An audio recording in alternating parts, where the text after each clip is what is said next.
Emotional detox के बाद जो खालीपन आता है वह कोई गलती नहीं है, वह कोई नेगेटिव स्टेट नहीं है, और सबसे जरूरी बात, वह डिप्रेशन नहीं है जैसा कि ज्यादातर लोग समझ लेते हैं।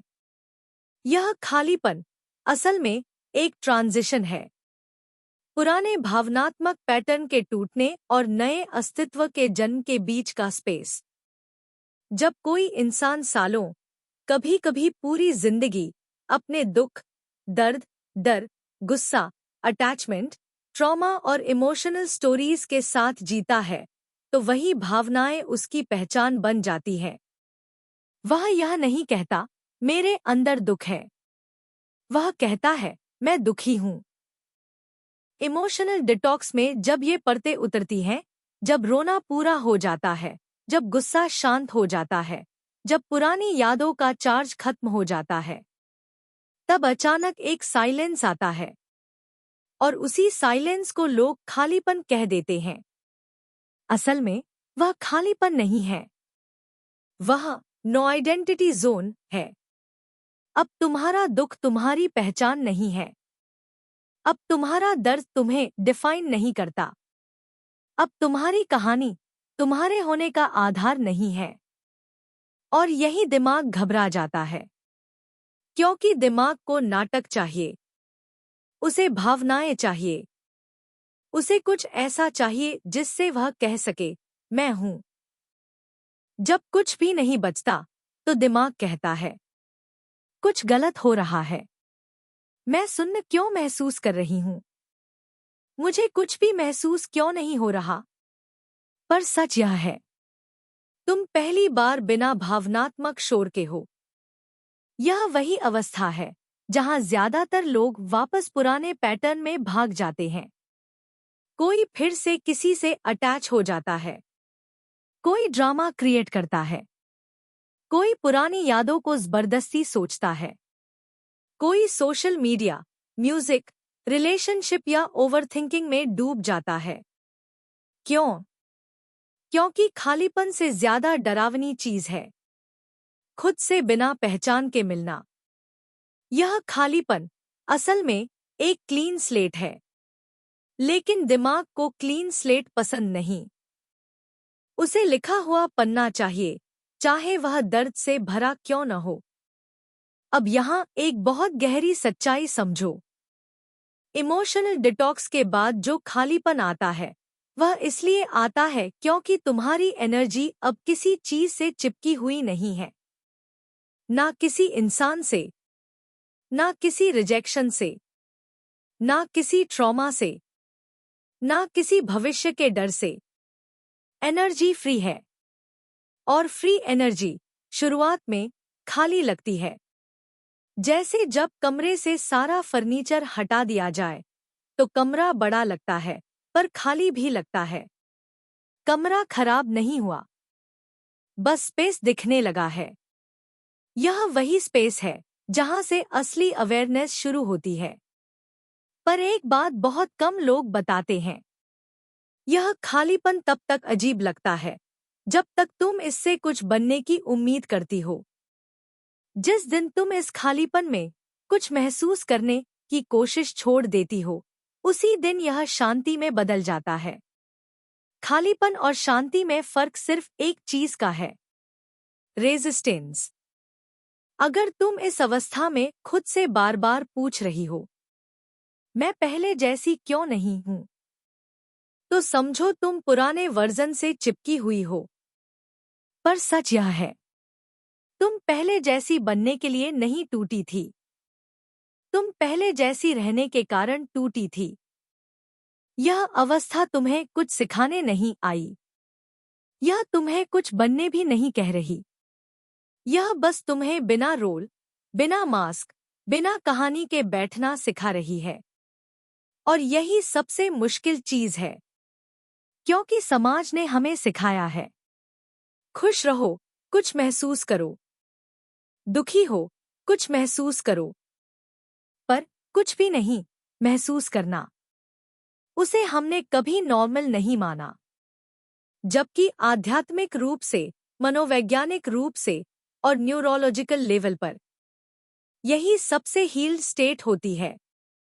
यह वह फेज है जहां तुम्हारी नर्वस सिस्टम पहली बार रिलैक्स होती है, जहां शरीर फाइट या फ्लाइट से बाहर आता है, जहां दिमाग को ड्रामा नहीं मिल रहा, इसलिए दिमाग बोर हो रहा है, और बोरियत को हम खालीपन समझ लेते हैं। एक और कड़वी सच्चाई, जो लोग इस खालीपन से डरते हैं वे अक्सर लाइफ में फिर से वही पैटर्न रिपीट करते हैं, और जो लोग इसमें टिक जाते हैं वही लोग एक दिन पूरी तरह ट्रांसफॉर्म हो जाते हैं, क्योंकि यही वह फेज है जहां नई पहचान धीरे धीरे उभरती है। बिना जोर लगाए, बिना एफर्मेशन चिल्लाए, बिना खुद को साबित किए। अगर तुम इस समय कुछ भी महसूस नहीं कर रही हो तो खुद को ठीक करने की कोशिश मत करो। खुद को एंटरटेन करने की कोशिश मत करो। खुद को जबरदस्ती मोटिवेट मत करो। बस इस अवस्था को गलत कहना बंद कर दो, क्योंकि यह खालीपन टूटने के बाद की कमजोरी नहीं है। यह वह मौन है जहां से असली शक्ति जन्म लेती है, और जो इस मौन को समझ लेता है वह फिर कभी भावनाओं का गुलाम नहीं बनता।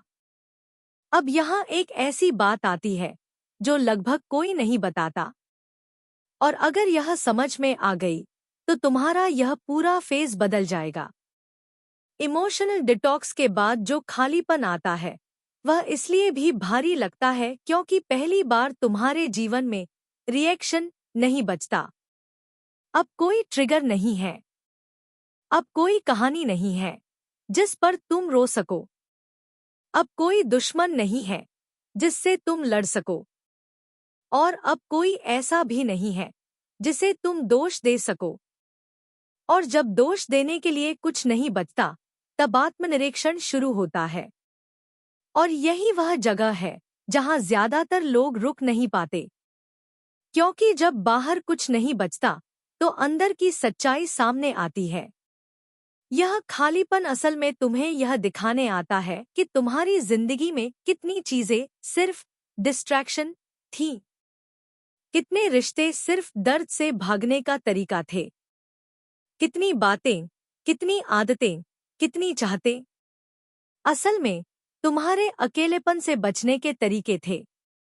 अब जब वह सब हट गया है तो तुम खुद के सामने खड़ी हो, और यह खड़े होना आसान नहीं होता, क्योंकि इस स्टेज पर तुम्हें यह एहसास होने लगता है कि तुमने जिंदगी का बड़ा हिस्सा सरवाइव करने में निकाल दिया, जीने में नहीं। यह एहसास बहुत शांत होता है लेकिन बहुत भारी भी।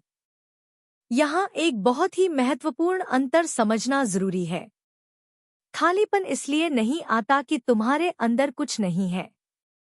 खालीपन इसलिए आता है क्योंकि अब तुम्हारे अंदर फालतू कुछ नहीं बचा। जैसे जब कोई नदी की गंदगी साफ हो जाती है तो पानी पहले ठहरा हुआ लगता है। लोग कहते हैं पानी रुक गया है, पर सच यह होता है कि पानी अब साफ है, इसलिए उसकी उथल पुथल दिख नहीं रही। इमोशनल डिटॉक्स के बाद तुम्हारे साथ भी यही होता है।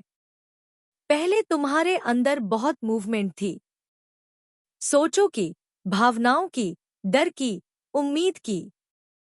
अब वह मूवमेंट शांत हो गई है, और शांति, जिन्हें शोर की आदत हो, उन्हें डरावनी लगती है। इस फेज में अक्सर एक और चीज होती है जिसे लोग समझ नहीं पाते। तुम्हारी इच्छाएं कमजोर लगने लगती हैं। जो चीजें पहले बहुत जरूरी लगती थी अब उनमें जान नहीं लगती। लोग, पार्टियां, बातें, लक्ष्य, सब फीके लगते हैं। और तब मन कहता है, मैं पहले जैसी क्यों नहीं रही? मेरे अंदर पहले जैसी फायर क्यों नहीं है? पर सच यह है, वह फायर ज्यादातर समय दर्द से जल रही थी। अब जब दर्द का ईंधन खत्म हुआ है तो पुरानी आग कैसे जलेगी? यह फेस तुम्हें यह सिखाने आता है कि अब जो भी इच्छा उठेगी वह डर से नहीं होगी, कमी से नहीं होगी, खुद को साबित करने से नहीं होगी। वह इच्छा शांति से उठेगी, और शांति से उठी इच्छाएं बहुत धीमी होती हैं। इसलिए यह खालीपन स्लो लगता है। दुनिया ने हमें तेज होना सिखाया है, तेज सोचना, तेज महसूस करना, तेज रिएक्ट करना। पर यह फेज तुम्हें धीमा करना चाहता है। यह तुम्हारे नर्वस सिस्टम को रिप्रोग्राम कर रहा है, तुम्हारे शरीर को बता रहा है कि अब खतरा नहीं है, अब लड़ाई खत्म हो चुकी है। और जब शरीर को पहली बार सेफ्टी मिलती है तो वह कुछ समय तक कुछ नहीं करता, बस सांस लेता है। बहुत लोग इस स्टेज पर खुद को खोया हुआ समझ लेते हैं, पर सच यह है, तुम खोई नहीं हो। तुम पहली बार बिना दिशा के हो, और बिना दिशा के होना असल में सबसे ईमानदार अवस्था होती है, क्योंकि अब तुम कुछ बनने की कोशिश नहीं कर रही। अब तुम किसी रोल में फिट नहीं हो रही। अब तुम किसी की उम्मीद नहीं निभा रही। अब तुम बस हो, और यह बस होना ईगो के लिए मौत जैसा है। इसलिए कभी-कभी इस खालीपन में डर भी आता है, एक हल्का सा अस्तित्वगत डर, जैसे कुछ भी पकड़ में नहीं आ रहा। यह डर गलत नहीं है, यह इस बात का संकेत है कि तुम्हारी पुरानी पहचान टूट चुकी है, और पहचान टूटने के बाद जो स्पेस बनता है वही खालीपन कहलाता है। यहाँ एक बहुत कड़वा लेकिन मुक्त करने वाला सच सुनो। अगर तुम इस फेज में बार बार खुद को ठीक करने की कोशिश करोगी तो तुम इस खालीपन से भाग रही हो, और अगर तुम इससे भागी तो यह तुम्हें फिर से किसी न किसी दर्द में धकेल देगा, क्योंकि मन को कुछ चाहिए। अगर शांति नहीं मिली तो वह दुख चुन लेगा। इसलिए इस खालीपन में सबसे सही काम है कुछ न करना, ना हीलिंग की जल्दी, ना मैनिफेस्टेशन की हड़बड़ी, ना नई पहचान बनाने की कोशिश। बस देखना, बस सुनना, बस मौजूद रहना। धीरे धीरे, बहुत धीरे, तुम नोटिस करोगी कि इस खालीपन के नीचे एक बहुत महीन सी स्थिरता है, एक ऐसी शांति जो एक्साइटमेंट नहीं मांगती, एक ऐसी उपस्थिति जिसे शब्दों की जरूरत नहीं। यही वह जगह है जहां से असली आत्मजुड़ाव शुरू होता है।